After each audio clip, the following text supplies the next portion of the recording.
लगता है आज से न्यूज 24 पे कोई नहीं जाएगा। एक अखबार दैनिक जागरण, मैं अपने सभी समाजवादी साथियों से कहूंगा, दैनिक जागरण को पढ़ना बंद कर दें, आप खरीदना बंद कर दें। उनके जितना कारोबार है उससे बिल्कुल अपने आप को जोड़े नहीं, दूर कर लें। नहीं पाता है। ओके। मोहन भागवत, आदरणीय अखिलेश यादव आए थे दिल्ली में प्रचार करने, टूटी चोर। दैनिक जागरण और एक आईएएस अधिकारी अवनीश अवस्थी, मुझे कोई संकोच नहीं है, एक आईएएस अधिकारी अवनीश अवस्थी, उनके इशारे पर, मुख्यमंत्री के इशारे पर, ये जो टर्म आज मुख्यमंत्री यूज कर रही है, जो आप सवाल मेरे से पूछे हो, इस सब ने मिलकर के साजिश रची थी। और ये पीडीए परिवार के लिए कोई नई चीज नहीं है, इनको अपमानित होना ही पड़ता है। कोई ऐसा पीडीए परिवार का यहां बैठा ये नहीं कह सकता है कि समाज में कभी न कभी वो अपमानित न हुआ हो। मैं अपने सभी समाजवादी साथियों से कहूंगा, दैनिक जागरण को पढ़ना बंद कर दें, आप खरीदना बंद कर दें। उनके जितना कारोबार है उससे बिल्कुल अपने आप को जोड़े नहीं, दूर कर लें। आज से न्यूज 24 पे कोई नहीं जाएगा। मुख्यमंत्री जी कह रहे थे कि 80-20 की लड़ाई है, तो मैं जानना चाहूंगा मैं 20 में हूं कि 80 में हूं। और मैं उन्हें बताना चाहता हूं, दूसरी बात बताना चाहता हूं, अगर ये 80-20 की लड़ाई का गणित उनके पास है तो ये लड़ाई 80-20 की नहीं है, ये लड़ाई 90-10 की है। ये बाबा साहब भीमराव अंबेडकर जी का जो संविधान है, ये हमारी ढाल है, हमारी संजीवनी है, हमें सम्मान दिलाता है।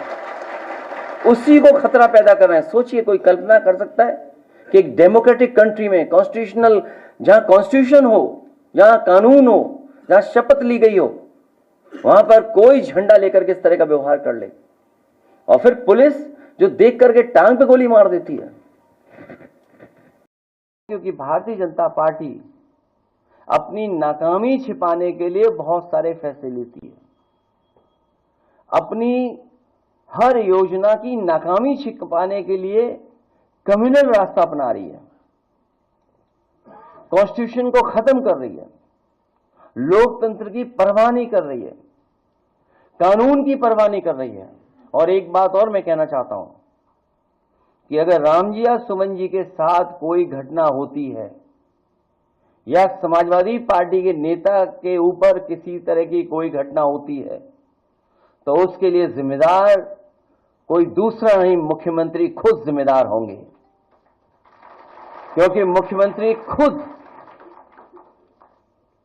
उस संगठन पे हाथ रखे हुए हैं। जितने भी लोग उसमें दिखाई दे रहे हैं, हालांकि जाति की बात नहीं करनी चाहिए, जातियों की बातें समाजवादी लोग नहीं करते हैं, लेकिन कहीं ना कहीं जाति कनेक्शन भी उन्हीं का उनसे दिखाई देता है। क्योंकि पकड़े कौन? करने वाला वही, पकड़ने वाला भी वही, रिपोर्ट लिखाने वाले अगर जाएं तो सामने वही दिखते हैं।